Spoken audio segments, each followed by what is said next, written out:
নমস্কার বন্ধুরা, আশা করছি সবাই ভালো আছেন।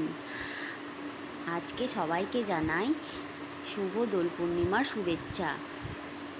এদিকে আমি কড়াই বসিয়ে দিয়েছি, আর কড়াইয়ের মধ্যে বেশ খানিকটা পরিমাণ জল দিয়ে ওর মধ্যে তেজপাতা, গোটা গরম মশলা, সামান্য পরিমাণে তেল আর লবণ দিয়ে দিয়েছি। আর এদিকে চালটা আগের থেকেই ভিজিয়ে রেখেছিলাম, সেই চালটা দিয়ে দিলাম।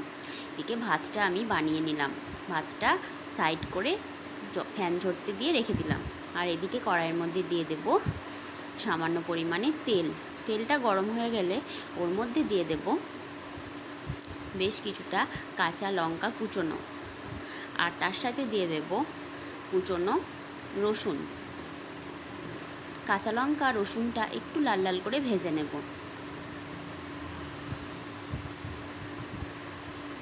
রান্নার ভিডিওটা স্কিপ না করে পুরোটা দেখতে থাকুন, আশা করছি আপনাদের ভালো লাগবে। তো এদিকে রসুন আর কাঁচা লঙ্কাটা একটু ভেজে নিলাম। এরপর এর মধ্যে আমি দিয়ে দেব টুকরো করে কেটে রাখা চিকেন। একদম ছোট ছোট টুকরো করে কেটে নিয়েছি, সেটা দিয়ে দেব। চিকেনটা দেওয়ার পর নাড়াচাড়া করে নেব।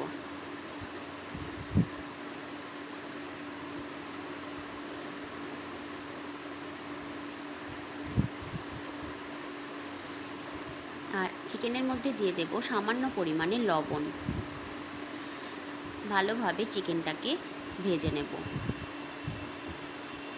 এদিকে চিকেনটা ভাজা হয়ে গেছে, আমি সামান্য পরিমাণে হলুদটাও দিয়ে দিয়েছিলাম। তো এদিকে হচ্ছে চিকেনটা তুলে নিয়েছি।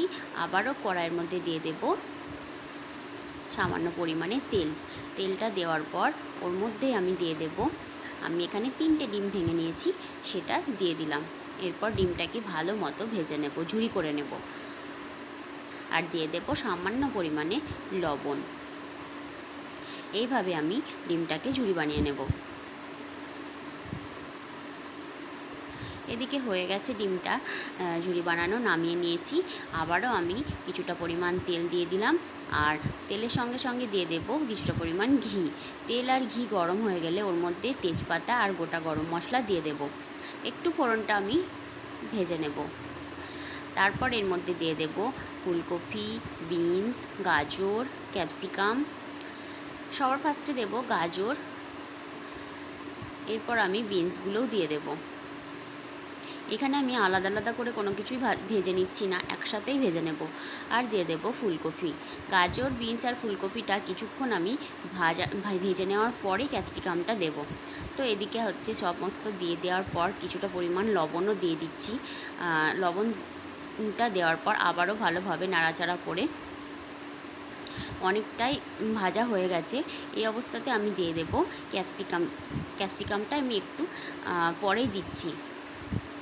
তো এদিকে ক্যাপসিকামটাও দিয়ে দিলাম। ক্যাপসিকামটা দেওয়ার পর আবারও ভালো মতো নাড়াচাড়া করে ভেজে নিতে হবে।